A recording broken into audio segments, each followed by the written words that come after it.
Yebo Manzazi.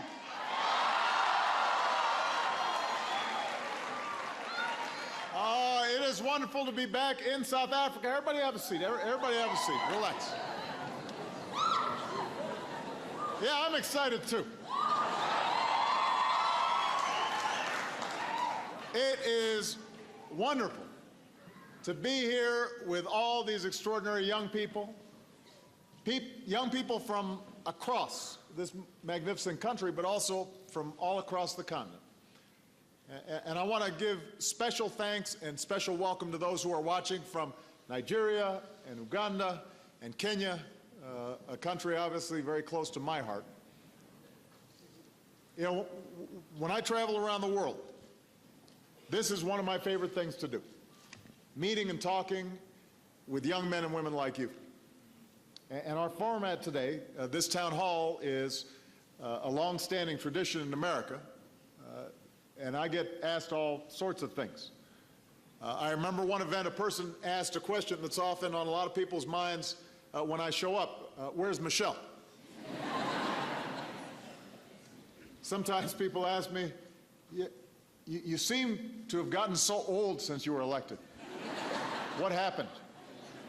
So this format can be a little humbling, but it energizes me because it gives me a chance to hear from you directly, what you're thinking, what you care about, what your vision is. And I'm making this trip to Africa because I believe this is a region on the move. Even as this continent faces great challenges, and they are great, and we can't paper over them or pretend that those challenges don't exist. Even as too many Africans still endure tremendous hardship and great injustice, there is, as the song says, a new Africa, more prosperous, more confident, taking its place on the world stage. And one of the reasons is because of your generation. And it's fitting that we've gathered here in Joburg, in Soweto, because here we learn that history is in our hands. Not far from here, in Orlando West, two young men came of age who would transform this nation and inspire the world. Nelson Mandela and Desmond Tutu. And President Mandela once said that during all those years in that cell, it was his home here in Soweto, that small red brick house. That was what he called the center point of my world. And obviously, he's on our minds today. And we join the people of the world in sending our prayers to Madiba and his family because he still inspires us all. Now, not far from here, on a June morning, young students gathered in peaceful protest for the right to be taught in their own language, for the right to be treated like human beings. And after all the police bullets, after the smoke cleared, the world was shocked by that image, protesters holding the body of a young boy, Hector Peterson. And what a powerful tribute it is to Hector's sacrifice and to all who struggled that we can gather here today in a free South Africa, at a university that serves all South Africans. And I know the story of Soweto inspires you in your lives, but keep in mind it inspired me too. The uprising here helped open my mind to a broader world and to our responsibilities to choose between fairness and injustice, between right and wrong. And as a senator, during my first visit to South Africa, I was able to go to Hector Peterson's memorial and pay tribute to an African boy who moved the world. And humbled by the sacrifices of all who've gone before us so that we can stand here as free men and women, I'm honored to return to Soweto now as President of the United States of America.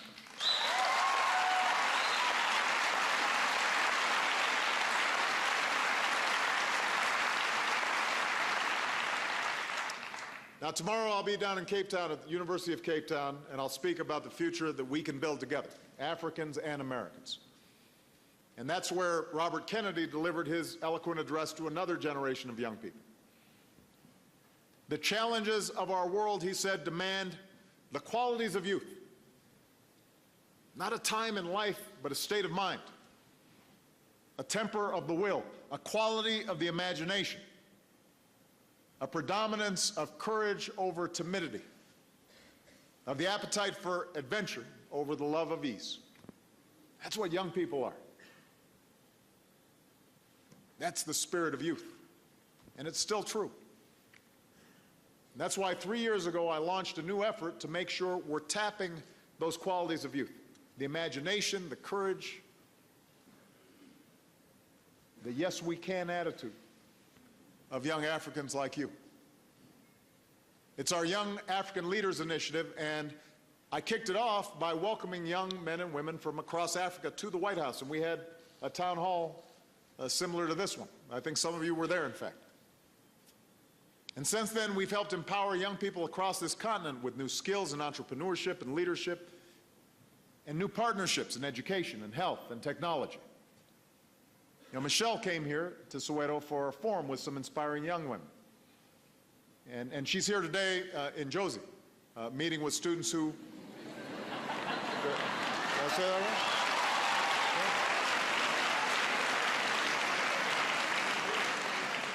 Yeah. Meeting with students who, like you, are going to determine the future of your countries.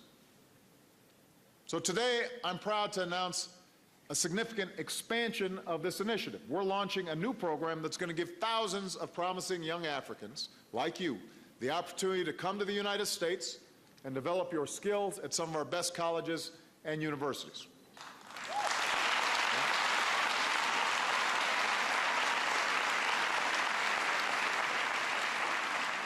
It's called the Washington Fellowship for Young African Leaders.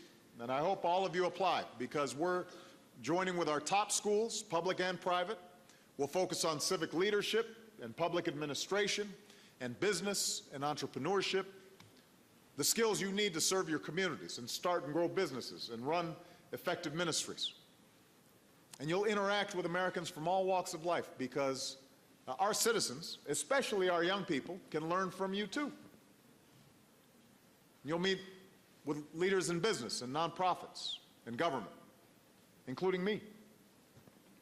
And I look forward to welcoming you at a summit that I'll host in Washington, because I want to hear directly from you, your hopes, your dreams, what we can achieve together. And your time in America will be just the beginning. When you come back home, new grants will help you turn your ideas into new businesses and new nonprofits. And we're going to partner with American companies here in Africa to provide internships and mentoring and job opportunities to help you grow into the next generation of business leaders. We're going to partner with your governments and regional organizations here in Africa, and foundations and civil society, to amplify your voices as you stand up for democracy and equality. And with the connections you make as a Washington Fellow, you'll have something else for the rest of your life. And that is a network of Africans and Americans ready to collaborate on the future that you want to build. So this won't be the most expensive program that we have, but I actually believe this is going to end up being one of the most important. And it's important to me personally, because it's a great way for me to show my faith and confidence in all of you. I believe in you, and I intend to make this a lasting part of our engagement with Africa beyond my presidency for years to come. We want to empower entrepreneurs like Fred Swaniker. Where's Fred? He's from Ghana. Where is he? There he is. He's Fred. So, Fred's got a fan club over here. Fred helped to start a biotech company and now uses his expertise to help other young Africans develop their leadership skills so that they can come back and put those skills to use, serving their communities, starting businesses, creating jobs. So thank you, Fred, for the great work that you're doing.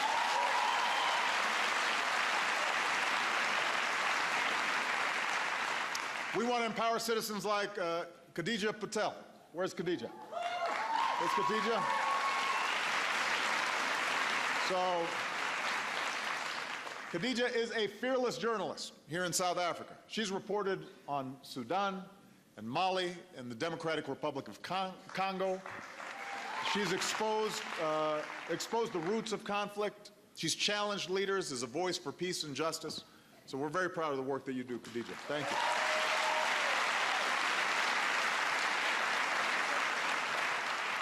We want to empower advocates like Jacob Jabari. Where's Jacob? Right here.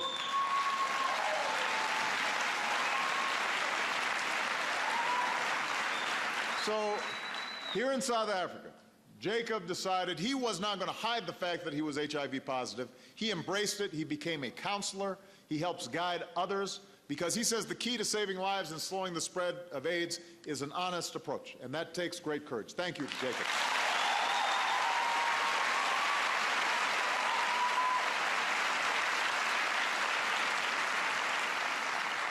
And we want to empower women like Lebu Bogipane. Lebu.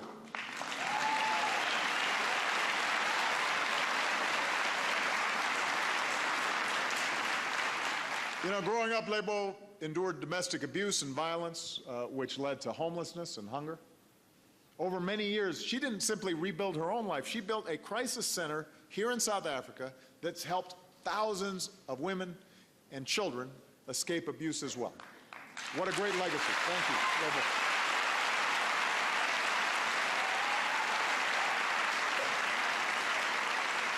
So, building the future that you seek, realizing the vision that you have, not just for your own countries, but for the world, it will not be easy.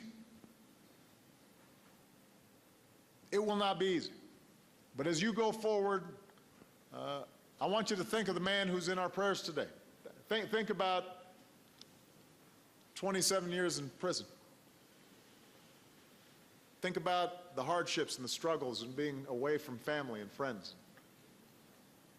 Reflecting on his years in prison, Nelson Mandela wrote that there were dark moments that tested his faith in humanity, but he refused to give up. And he said, "I'm fundamentally an optimist. Whether it comes from nature or nurture, I cannot say. Part of being optimistic is keeping one's head pointed towards the sun, one's feet moving forward. So in your lives, there will be time to test your faith. But no matter how old you grow, I say to all of you today, don't lose those qualities of youth. Your imagination, your optimism, your idealism. Because the future of this continent is in your hands. And if you keep your head pointed towards the sun and you keep your feet moving forward, I promise you will have no better friend and partner than the United States of America." Thank you very much, everybody. Thank you. Thank you.